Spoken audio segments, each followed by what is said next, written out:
11월 12일 화요일 장마감 후 시간의 거래 종목 브리핑을 시작하겠습니다. 먼저 오늘 시간에 상승한 종목들을 보겠습니다. 전체적으로는 재건 관련주들의 시간의 상승세가 이어졌는데요. 오늘 시간의 상한가 종목은 없었습니다. 그렇다면 상위 5개 종목들의 시간의 상승 이유를 알아볼게요. 먼저 상보가 시간에 상승할 만한 호재나 공시는 파악되지 않았는데요. 상보는 다양한 필름 제조 기술을 보유한 업체로 평소 흑연 관련주로 분류되는 종목이니 참고해주세요. 이어서 BHI는 오늘 두산에너빌리티와 1220억 원 규모의 LNG 복합화력 발전 설비 공급 계약을 체결했다고 공시하면서 강세로 마감한 종목인데요. 장마감 후 BHI가 올해 여러 건의 공급 계약 소식을 알린 가운데 사상 최대 실적이 기대된다는 내용의 기사가 붙어주면서 시간의 장에서도 상승세를 이어간 것으로 추정됩니다. 특히 이번 두산에너빌리티와의 계약 규모는 BHI의 최근 매출액 대비 33%에 해당하는 금액이니 참고해주세요. 다음으로 다산네트웍스와 한신공영을 비롯한 일부 재건 관련주들이 시간의 상승세를 이어갔습니다. 최근 트럼프는 푸틴 대통령과의 통화에서 러시아와 우크라이나 전쟁을 격화시키지 말라고 밝혔으며 유럽 대륙의 평화라는 목표에 대해 논의했다고 전해진 바 있는데요. 국토부가 12일부터 16일까지 폴란드와 스페인을 방문하여 유럽 주요국의 인프라 사업 진출 방안을 모색한다는 소식에 재건 관련주들의 상승세가 시간의 장에서도 이어지는 모습입니다. 이 중에서도 한신공영은 오늘 한국토지주택공사와 1275억 원 규모의 시흥하중 공동주택 건설공사 계약을 체결했다고 공시한 바 있으니 참고해주세요. 이번 계약 규모는 한신공영의 최근 매출액 대비 9%에 해당하는 금액입니다. 이어서 성우가 시간에 상승할 만한 호재나 공시는 파악되지 않았는데요.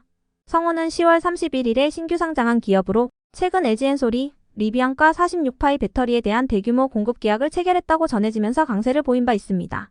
성우는 배터리 화재 방지의 핵심 역할을 하는 탑캡 어셈블리를 LG엔솔에 독점 공급하는 업체로 46파이 배터리의 독점 공급이 확정된 협력사라는 점이 부각되었으니 참고해주세요.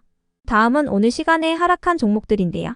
전체적으로는 조선 관련주들의 약세가 두드러졌습니다. 그렇다면 상위 5개 종목들의 시간의 하락 이유를 알아볼게요. 먼저 KSP를 비롯한 일부 조선 관련주들이 시간에 하락했습니다.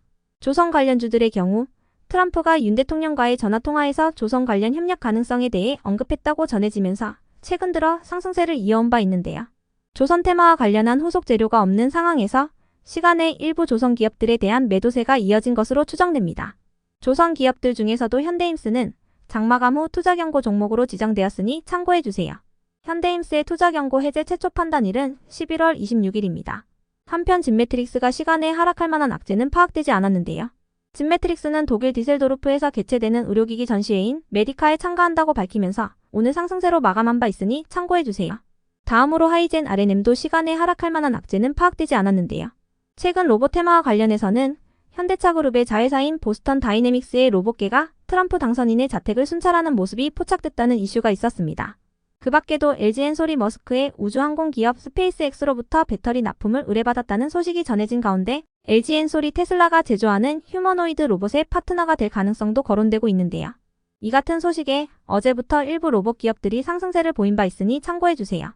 이어서 퓨런티어는 장마감 후 김인성 상무가 보유했던 소유 주식수가 줄어들었다는 전자공시가 올라오면서 하락했습니다.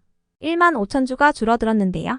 퓨런티어를 비롯한 자율주행 관련주들의 경우 일론 머스크가 트럼프 재선 성공의 1등 공신으로 주목받은 가운데 머스크가 운영하는 자율주행과 우주사업 등이 수혜를 받을 것이라는 기대감이 돌면서 상승세를 보인 바 있으니 참고해주세요.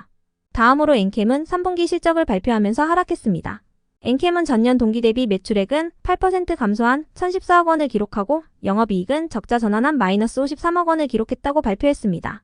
끝으로 전일 시간에 등락률 탑5 종목들이 오늘 어떻게 되었는지 추적해보고 마치겠습니다.